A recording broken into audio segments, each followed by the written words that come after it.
పద్యనే రాజనం కార్యక్రమానికి సుస్వాగతం. గడచిపోయినట్టి క్షణము తిరిగి రాదు, కాలముకెప్పుడు గడపబోకు. దీపమున్నయబడి దిద్దుకోవల నిల్లు, లలిత సుగుణజాల తెలుగు బాల. నార్ల చిరంజీవి గారు తెలుగు బాల శతకాన్ని రాశారు. దానిలో ఈ విధంగా చెప్పారు: గడిచిపోయినటువంటి సమయం తిరిగి రాదు, కాలాన్ని పని లేకుండా ఊరికే వృధా చేయొద్దు. దీపం ఉన్నప్పుడే ఇల్లు చక్కదిద్దుకోవటం నేర్చుకోవాలి.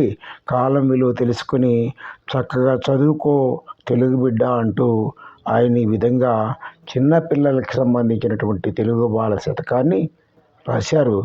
అది తెలుగు సాహిత్యంలో బాల సాహిత్యంగా రూపొంది మహత్తరమైనటువంటి కీర్తిని సంపాదించింది.